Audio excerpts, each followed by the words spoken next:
Hey everyone, Dukin is here with a breakdown of a 2v2 elimination game against It's Pow Pow.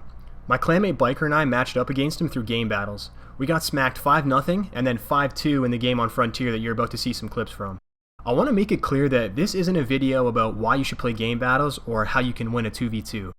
It's not often you get the chance to play against a tier 1 player such as Pow Pow, so it's important you get the most out of those experiences. That's what this video is about, learning from players who are better than you so that you can make yourself a better player. First thing I want to talk about is movement skill, so I'm going to show you a clip from the first round and the last round, starting with round 1.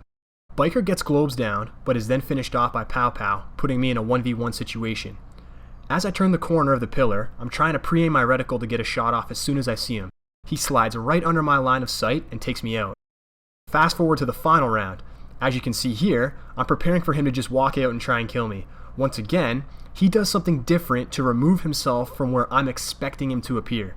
In the first situation, he slid under my line. In this situation, he jumped over my line. Both times, he beat me clean. I didn't even take a shot because his movement threw me off. One of my clanmates, Johnny, was watching my stream at this time. He basically said, Duke, when players get to the level of Pow Pow, everyone's gun skill is pretty equal. Once at that level, the differences in skill then stem from a player's movement. The more you've mastered the movement, the more skilled you become, the more engagements you're going to win. This gave me a bit of an epiphany that I hope I can trigger in a few of you. That epiphany is that I'm much closer in gun skill to players like Pow Pow than I am to their movement skill.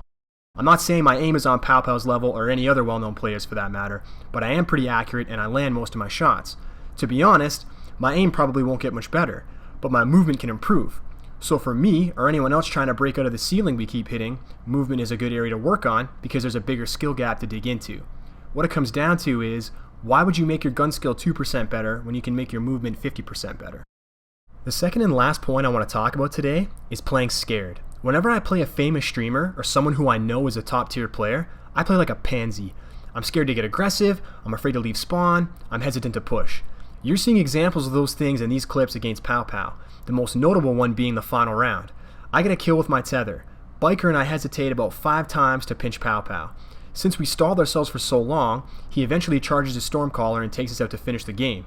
Had we actually pushed him, instead of worrying about what would happen, he wouldn't have been able to charge it and we would have at least been able to take the round.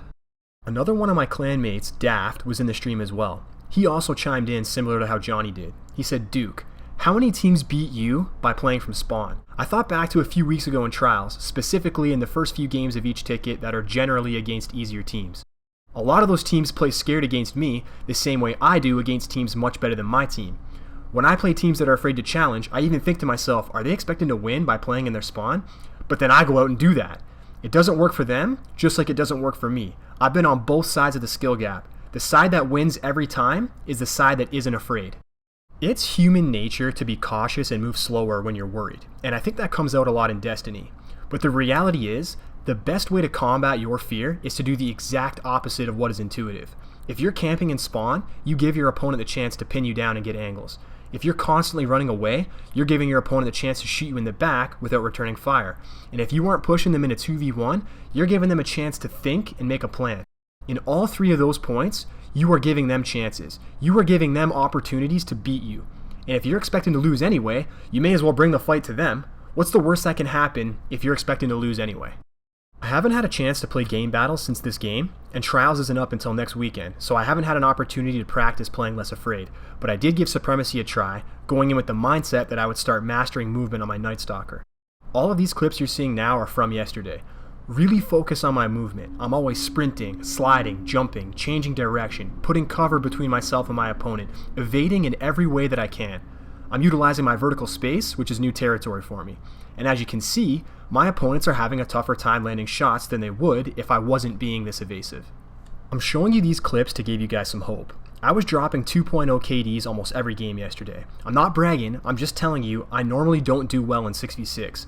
So if increasing my movement helped me overnight, it can help you too, and I just really want to encourage you guys to practice this.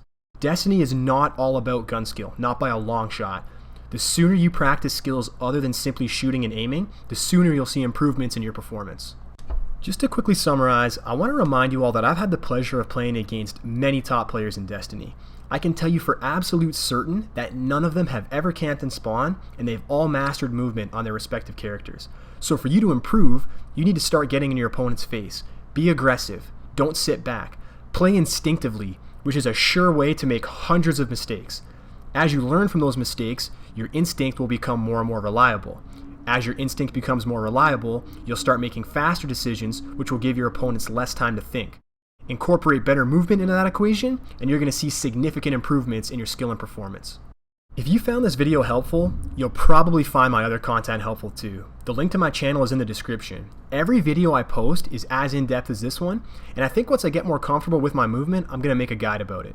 I'll also be posting raid guides once it drops on Friday. But that's it for me. Hopefully this enlightens some players who are hitting a ceiling while trying to get better. Make sure you let me know in the comments what you agree and disagree with. I hope you guys are enjoying Rise of Iron. Duking this out.